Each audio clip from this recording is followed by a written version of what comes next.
আউযু বিল্লাহি মিনাশ শাইতানির রাজিম। বিসমিল্লাহির রহমানির রহিম। প্রিয় শিক্ষার্থী ভাই বোনেরা, আসসালামু আলাইকুম ওয়া রাহমাতুল্লাহি ওয়া বারাকাতুহু। আমার নাম মোহাম্মদ আশিকুল ইসলাম। আমি পড়াশোনা করছি BBA final year, management honours, ব্যবস্থাপনা ব্যবস্থাপনা বিভাগ, জাতীয় বিশ্ববিদ্যালয়, জয়পুরহাট সরকারি কলেজ। তো আমি অনলাইনে তোমাদেরকে পাঠদানের এই বিষয়টা নিয়ে ইতিপূর্বে তোমাদেরকে জানিয়েছি। তো আজকে থেকে ইনশাল্লাহ শুরু করছি। আজকে শুরুতেই আমরা সে মহান রব্বুল আলামিন আল্লাহর নিকট শুকরিয়া জ্ঞাপন করছি, আলহামদুলিল্লাহ, যিনি আমাদের এই প্রচেষ্টাটা সফল করেছেন। ইনশাআল্লাহ আমি তোমাদেরকে এই প্ল্যাটফর্মে, হ্যাঁ, আমার যতটুকু আমার জানা আছে আমি ইনশাআল্লাহ বিতরণের চেষ্টা করব। ইনশাআল্লাহ আল্লাহ আমাদেরকে জ্ঞান শক্তি বৃদ্ধি করে দিবেন, আমাদেরকে বোঝার তৌফিক দান করবেন। তো আজকে যে বিষয়ে আমি তোমাদের সঙ্গে আলোচনা করতে চাচ্ছি তা হলো ইংরেজি গ্রামার। এটার যে শুরুর বিষয়টা আমরা শুরু করতে চাচ্ছি তা হলো ট্রান্সফরমেশন অফ সেন্টেন্স, অর্থাৎ একটি সেন্টেন্স থেকে অন্য ধরনের সেন্টেন্সে কিভাবে বাক্যকে রূপান্তর করা যাবে। তো এই ক্ষেত্রে আমাদেরকে সর্বপ্রথম জানতে হবে যে সেন্টেন্স আসলে কত প্রকার। তো আমরা ইতিপূর্বে লিখে দিয়েছি যে ট্রান্সফরমেশন অফ সেন্টেন্স। তো সেন্টেন্স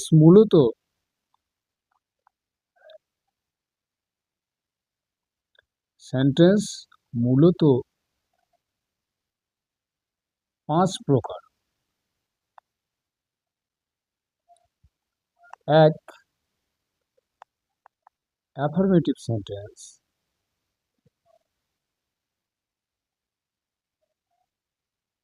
সেন্টেন্স অ্যাফার্মেটিভ সেন্টেন্স কোনগুলো, এগুলো একটু বুঝিয়ে দেয় তোমাদের। সেটা হলো হ্যাঁ বোধক বাক্য।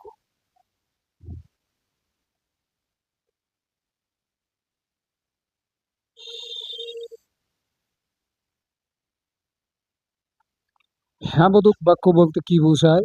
যেমন একটা এক্সাম্পল দেখো, যদি বলা হয় যে আই ইট রাইস, আমি ভাত খাবো বা খাচ্ছি। আই ইট রাইস, আমি ভাত খাই। তাহলে এই বাক্যটা হচ্ছে হ্যাঁ বোধক। আর যদি এখানে বলতো যে don't I don't eat rice, এই বাক্যটা হচ্ছে নেগেটিভ। নেগেটিভ অর্থাৎ এই বাক্যটা হচ্ছে না বোধক, আমি খাই না। তাহলে এখানে বোঝার ব্যাপারটা হলো যে যে বাক্যটিতে না শব্দটা থাকবে না, অর্থাৎ না বোধক যে বাক্যগুলোতে থাকবে না, সেটা আমরা ধরে নিব সেটা হলো হ্যাঁ বোধক বাক্য।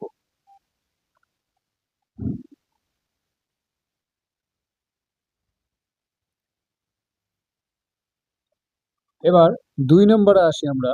2 নম্বরে হচ্ছে ইনট্যারোগেটিভ সেন্টেন্স।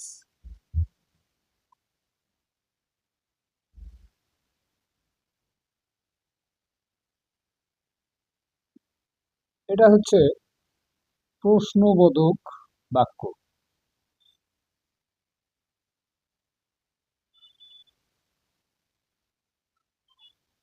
তাহলে এখন প্রশ্ন হলো যে প্রশ্নবোধক বাক্যটা কেমন। তাহলে প্রশ্নবোধক বাক্যটা বোঝানোর জন্য আমরা প্রথমে একটু খেয়াল করি যে এই যে এখানে ইন্টারোগেটিভ, এটা কিন্তু আমরা অনেক সময় দেখে থাকি যে ইন্টারোগেশন অর্থাৎ তদন্ত বা খোঁজ করা বা প্রশ্ন করা, এটাকে বোঝায়। তাহলে আমাদের একটু বোঝাই যাচ্ছে যে যে সমস্ত বাক্যগুলো আমরা দেখব যে আসলে এগুলো দ্বারা কাউকে প্রশ্ন করা হচ্ছে, তদন্ত করা হচ্ছে, খোঁজা হচ্ছে, সেই সমস্ত বাক্যগুলোকে আমরা ইন্টারোগেটিভ সেন্টেন্স হিসেবে বুঝে নিব।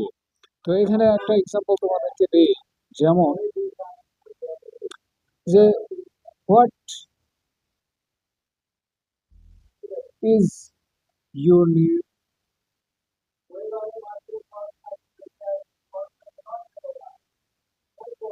তোমার নাম কি।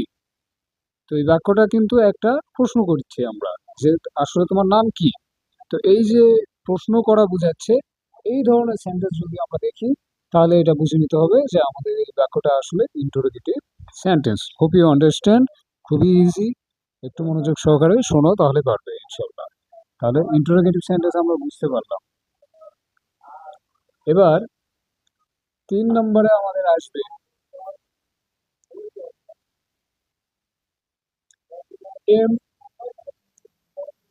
ইম্পেরাটিভ সেন্টেন্স। এটা হচ্ছে ইম্পারেটিভ সেন্টেন্স বলতে বোঝায় যে সমস্ত বাক্যগুলা দিয়ে আমাদেরকে আমাদের আদেশ বোঝাবে, অনুরোধ বোঝাবে, উপদেশ বোঝাবে, এই সমস্ত বাক্যগুলাকে আমরা বলবো হলো ইম্পারেটিভ সেন্টেন্স। যেমন একটা এক্সাম্পল তোমাদেরকে দিয়ে দিই, যেমন ডু দ্য ওয়ার্ক। ওয়ার্ক, কাজটি করো। এই বাক্যটি দ্বারা আমরা কিন্তু বুঝতে পারছি যে এখানে আদেশ করা হচ্ছে ডু দ্য ওয়ার্ক, কাজটি করো। তাহলে এটা একটা ইম্পারেটিভ সেন্টেন্স। আবার যদি অনুরোধ করা বোঝায়, যেমন please, please give me a glass of water, আমাকে এক গ্লাস পানি দাও। তো এই কথাটা এই যে শুরুতেই বলতেছি প্লিজ, অনুরোধ করতেছি, তাহলে এটাও একটা ইম্পারেটিভ সেন্টেন্স। আবার আবার যদি আর একটু বলি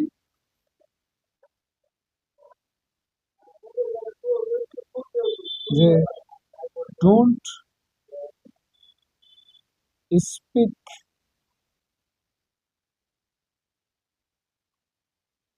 দ্য লাইস,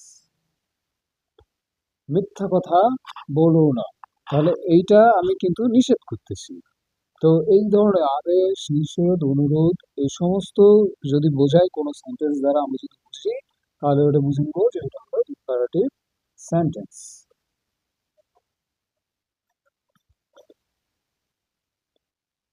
এবার আমরা 4 নম্বরে যাব। 4 নম্বরটা হচ্ছে অপটাটিভ সেন্টেন্স।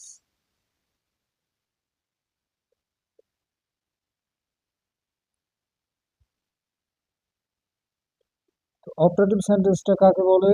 এটা হলো ইচ্ছামূলক, ইচ্ছাসূচক অথবা প্রার্থনামূলক।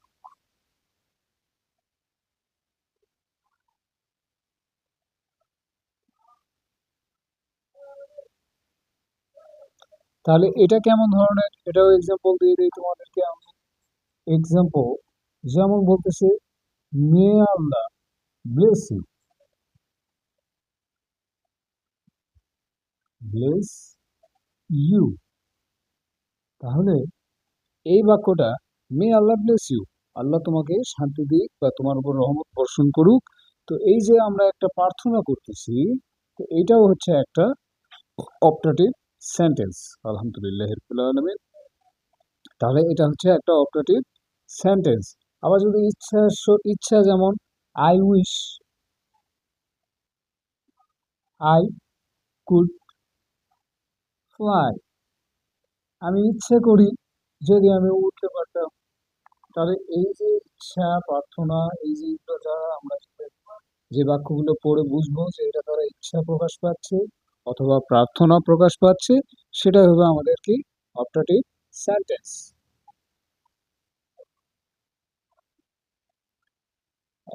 একেবারে আমরা শেষের পর্যায়ে আছি। এবার 5 নাম্বারটা হচ্ছে